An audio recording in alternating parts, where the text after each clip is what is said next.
and welcome. My name is Monique Patterson. I will be your host today on TSBC Connect, sponsored by Tri-Stone Baptist Church located in Middletown, Ohio. We are filming our second episode, and our goal is to educate and inform our viewing audience. Today, I am so excited. Our guest today is Mr. Al Riddick of Game Time Budgeting. We're going to be talking today on how to be financially fit. Al is the founder, once again, the founder and the president of Game Time Budgeting. Game Time Budgeting is an award-winning financial fitness company that assists others in developing behaviors to improve their short and long-term financial outcomes. For over 10 years, Al and his wife Lisa have been living debt-free. Al is a highly sought-after speaker who has been featured on numerous radio and news television stations and magazines. So welcome. Thank you so much for having me. I'm excited about today. Well, first of all, I want to congratulate you on 10 years of being in business. Actually, I accept that congratulations, but I do have to correct you. My wife and I have been living debt-free for over 12 years over 12 now. So I'm years, excited about okay, that too. yes. All right, that's good news. So I just want to know, what prompted you to go into business and what prompted you pretty much to choose financial management, and then just tell us your journey. Okay, so I'm going to try and make this as clear and concise as possible. Okay. But when I was working in pharmaceutical sales, although I was winning awards and stock options, and you had the company car and the expense account and all of that, I was not a happy person. Okay. And growing up, if somebody had told me, one day you're going to have an expense account, company car, make 6 figures a year, I would have been like, oh man, I've arrived, But that was totally not the case. So I reached a point in my life where I had to ask myself a couple of questions. Number one, who is Al Riddick? And number two, why am I on earth? Now, those are two very simple questions, but it took me a long time to discover, first of all, who I am, and then what I wanted to do with the rest of my life. So I finally discovered through hours and hours of introspection and reading tons of books just to get to know me better, I discovered that I absolutely love helping people shift their financial mindset while also learning some new and sustainable behaviors that produce positive results.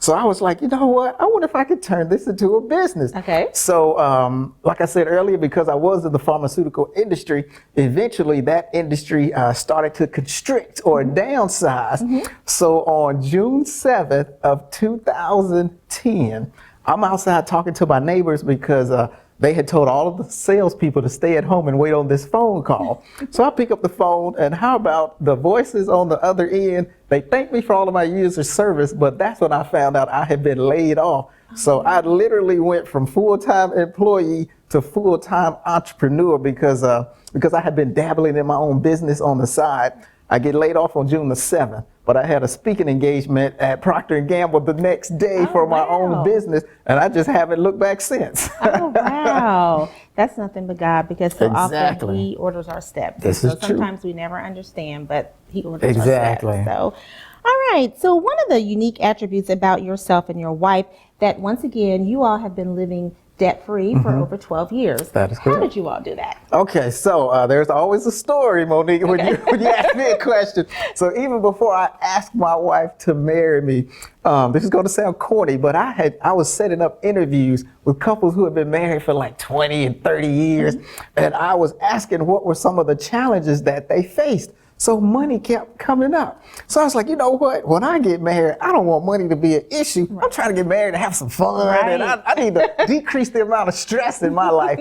So my wife and I, through a series of conversations, because money is not a topic that you can discuss once and think that you have everything 100% accurate. Right. So we started talking more, and she could better understand my financial point of view. I could better understand hers. So my wife and I, we finally came up with a plan that worked for our household. And just to give you a little bit of background, we actually sit down together every month and have a finance meeting. When we first got married, it took a long time, because when you're learning your spouse's behavior and what they like and what makes them happy, in contrast to what makes you happy and what you like, obviously there's a lot of discussion. But now we sit down once a month. We give our money purpose direction and an assignment so it will not misbehave. I use the phrase, my wife hates it, but I say we become broke on purpose and not by accident. But let me clarify what that means.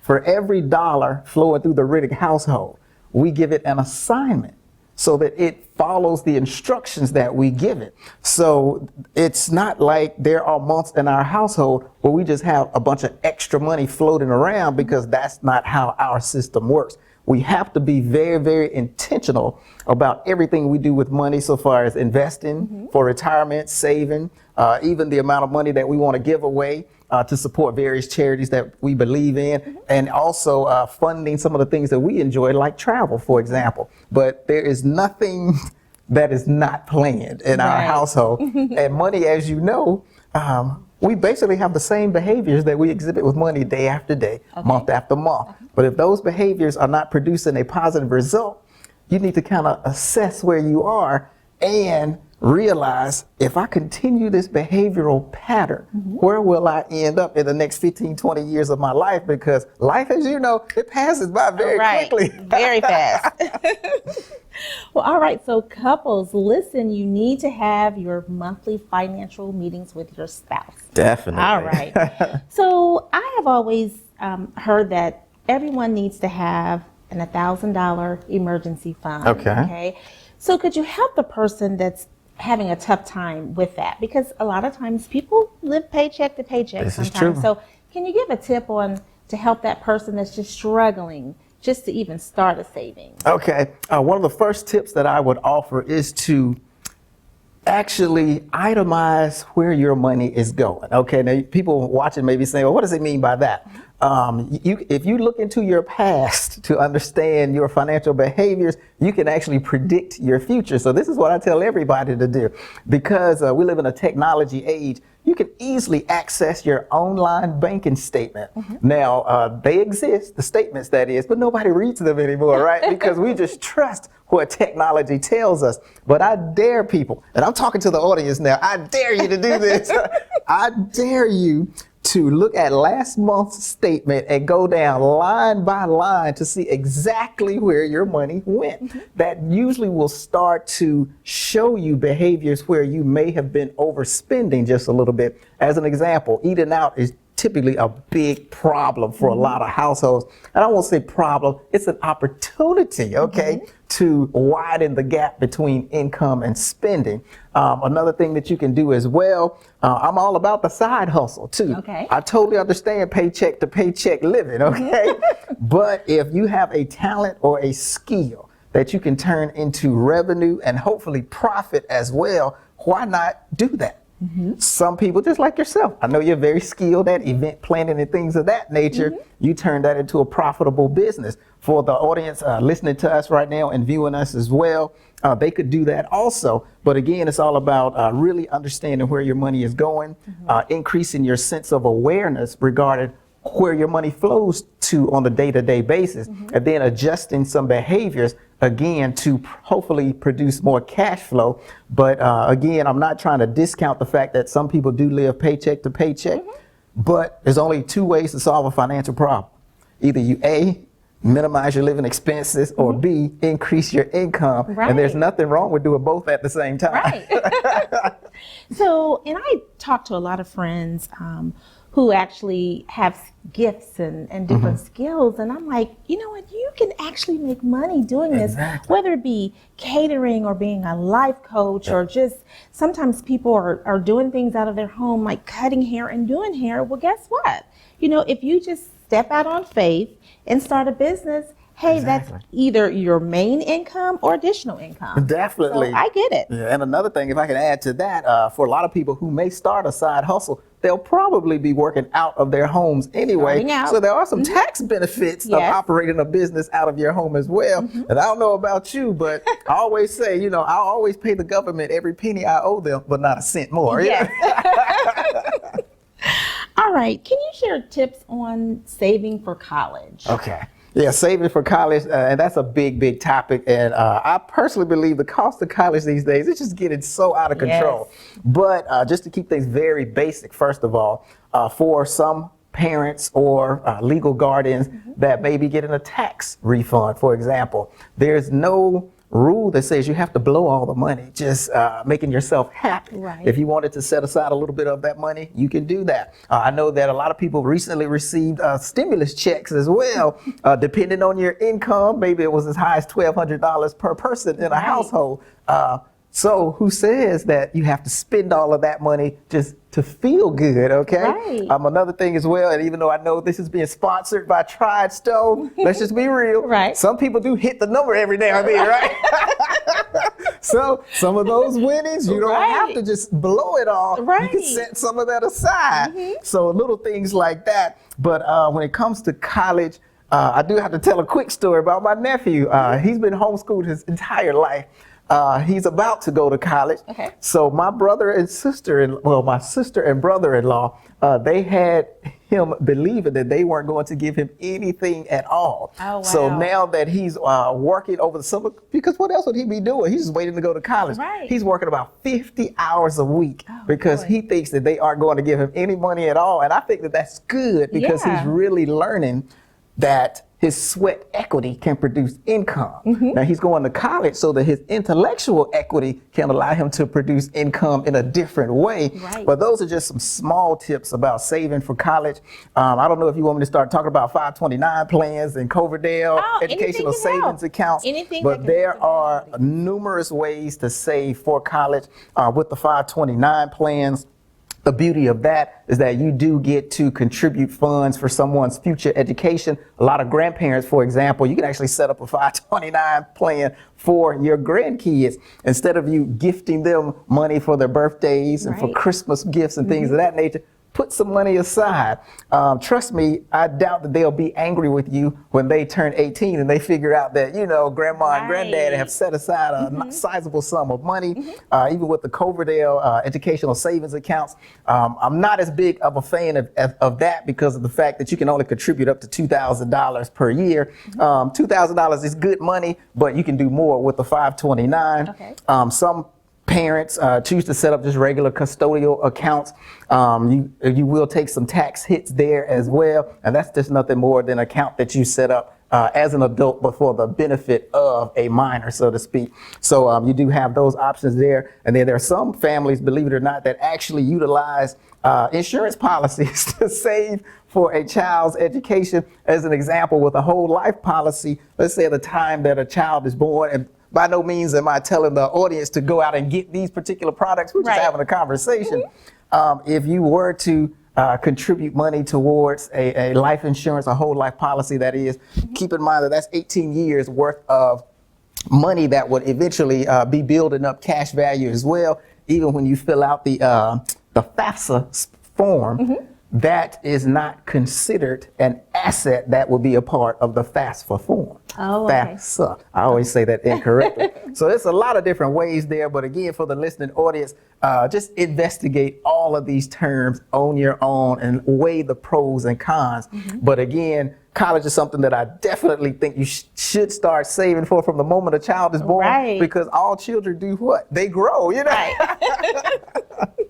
And I like that, investing in their future versus buying birthday gifts, Christmas gifts. Just invest, into their future. Yeah, because all of those things that you're spending money on, are you buying them liabilities or are you investing in assets that will benefit them down the road? Right. And it's a big difference in investing in a liability versus an asset. You know?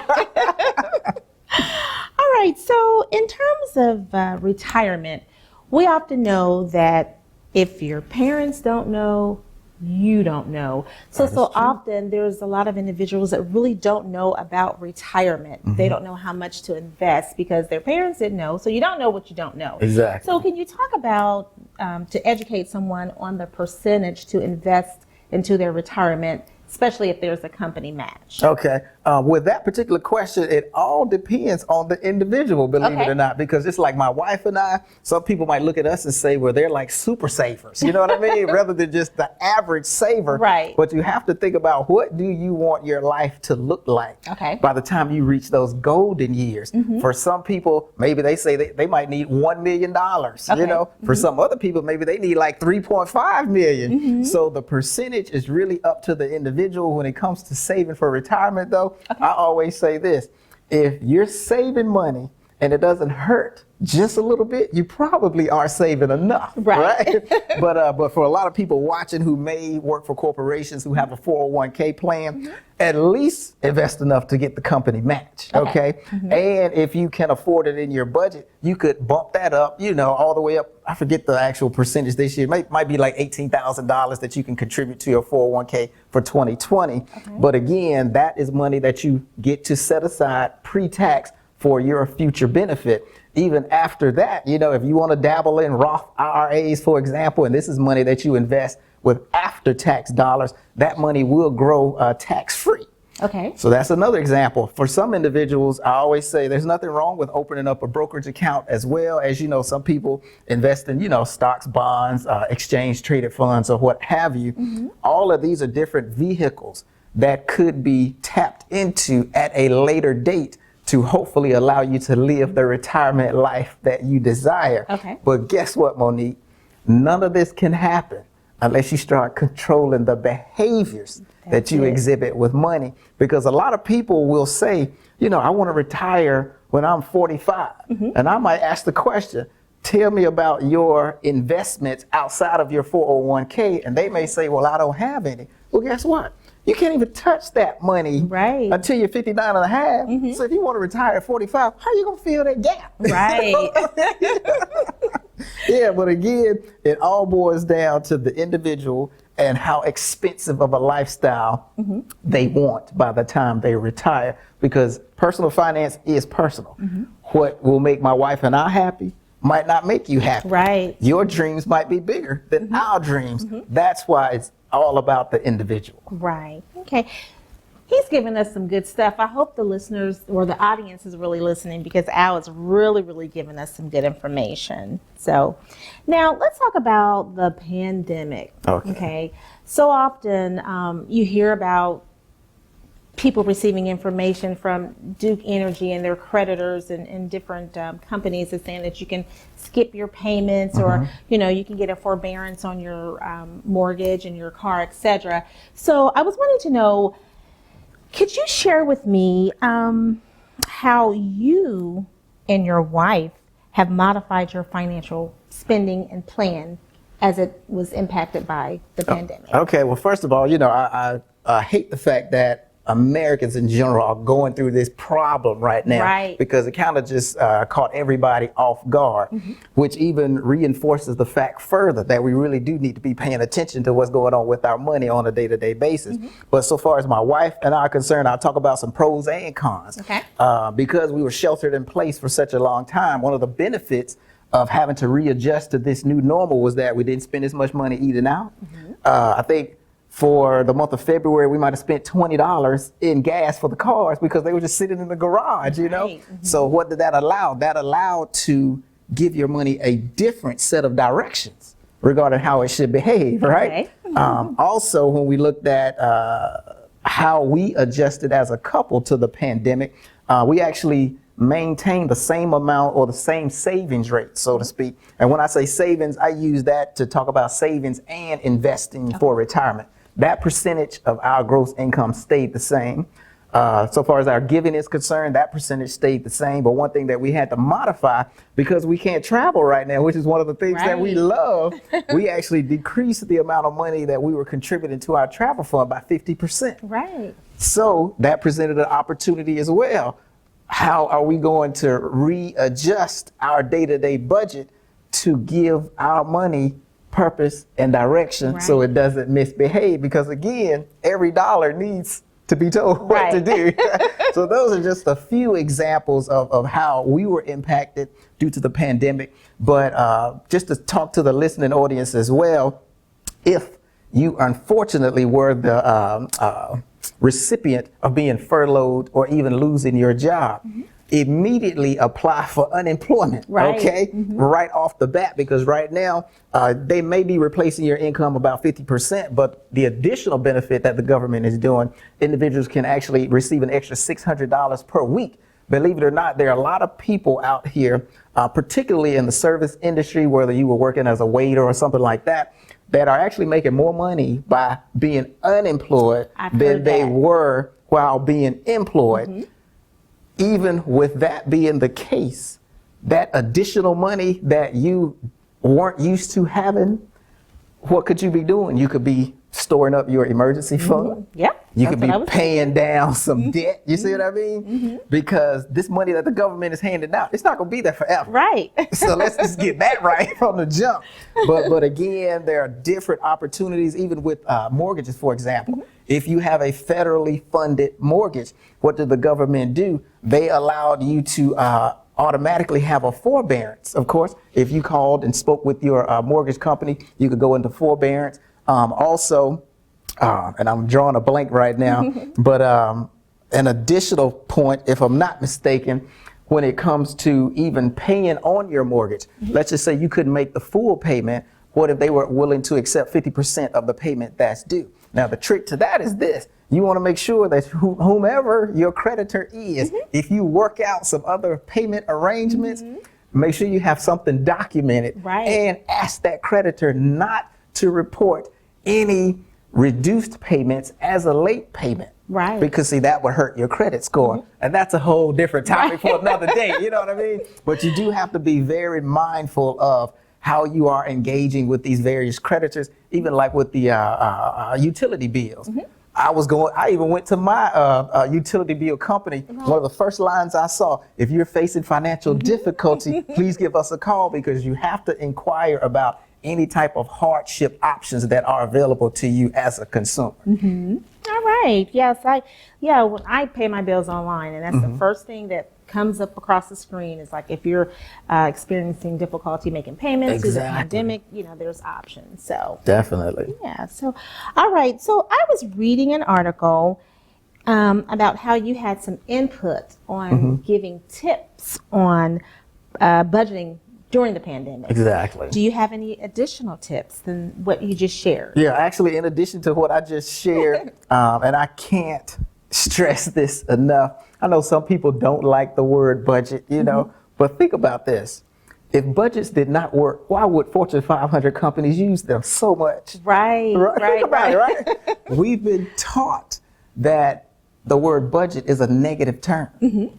However, I believe a budget is one of the most freeing things that you can experience in your life, because when you think about the fact that once you spend money, that money is gone forever. Right. And forever is a long time, right? Long time. So what's wrong with giving your money the attention that it deserves, the instructions that it deserves, and it will allow you to be more fiscally responsible, because this is what's happening right now, or what has happened in the past, and I'm sure it's going on right now as well. When we run out of money, you know what we use? We use fake income. Right. What is fake income? That's when we start swiping all over the place. Credit cards, that's some of the most expensive money you can buy. Money has a cost to it all day, every day, right? So please utilize your budget. Secondly, if you are in a relationship with your spouse, and this is something that I hate to see married couples do, if one person is good with money, don't totally seclude yourself from being involved in some of the decisions, because this is what happens eventually. I don't even talk about my wife and I. Because I am a black man, the probability of me dying before my wife is quite higher than her preceding me in death, right? Now let's assume that I kept her out of all of the financial conversations, and then tomorrow I died. Oh, wow. She wouldn't know any of the passwords. She wouldn't know how to get to the money. She wouldn't know how to distribute the money, and that would be my fault. You see what I mean? Right. So work with your spouse. And so often you hear about that. Exactly. So work as a team to make sure that each of you is being heard, because I think everybody has a voice. You know what I mean? Even like in my marriage, even though I'm the one that's a little bit more, what's the word? I'm going to use the term anal when it comes to money. You know what I mean? Stickler. Yeah, But why wouldn't I want my wife to be involved? Right. Because we're building what we're building together, you know? So that's just another tip as well. One other thing, I know that with the pandemic, the government has made it easier for us to access money in our 401k by withdrawing up to $100,000 and not having that 10% early withdrawal penalty, right? But let's think about that, Monique.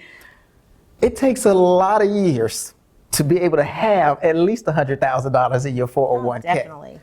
Even though you may be experiencing some financial difficulty, if you withdraw that money and consume that money right now, this is money that was being set aside for your future golden years. How hard is it going to be to replace that money? It's going to be extremely difficult because you are borrowing from your future self. Right. So I always say use caution. As a matter of fact, that would be my last resort so far as tapping a source of funds that I had set aside for my golden years. That just freaks me out even right now. You know what I mean? Because money is so hard to make. So easy to spend. Oh, gosh, yes. And one bad decision, it can ruin you for 5, 10, 15 years sometimes. All right. Yeah. So, well, thank you so much for bringing books. Oh, yes, ma'am. Mr. Riddick is the author of several books that I would like to share. The first book is The Uncommon Millionaire. Financial Success Begins with Behavior. And I like that. That's so true. It actually begins with behavior. So this is one of the books that he is the author of. We have another one, Money Smart Teens. It's 48 interactive lessons for understanding, making, and saving money. And this is so important for our youth and teenagers. It starts when they're young. So this is a very good book for our teenagers. Definitely. And then we have an up-and-coming book that has not actually been released yet. Actually, I haven't advertised that it's released, but it is on Amazon. Okay, this is The Uncommon Millionaire. It's a guide to financial fitness. And so all of these books can actually be found on Amazon. That is correct. So, yeah, so thank you. You have been such a wealth of knowledge. Hey, thank you. I appreciate it. All right. So how can the viewing audience get information about your company, where to find you, how to email you, how to get on your subscription list to receive your literature? Good deal, and I appreciate you asking that question. So for the listeners out and viewers, I'll talk directly to you now. If you would like to reach out to Game Time Budgeted, please visit our website, which is gametimebudgeting.com, or you can call the office. That number is 513-813-3275. Everything that Game Time Budgeting offers, you'll be able to view all of that for yourself on the website. If you'd like to have just an initial conversation with myself about your particular financial situation, I always say a conversation is free of charge. However, there's a limit to that conversation, 15 to 20 minutes. But please reach out because, you know, it's a joy for me to help people solve some of the mysteries that their money may be presenting to them. But of course, I can't just spend all day long on the telephone. You know what I mean? That's understandable. You're in business. Exactly. So once again, we thank you so much for stopping by. Again, you have been a wealth of knowledge, and so we thank you. So this comes to the end of our interview this morning. So tune in next month for our 3rd episode. Until next time, stay encouraged, keep it moving, stay safe, and keep hope alive. God bless.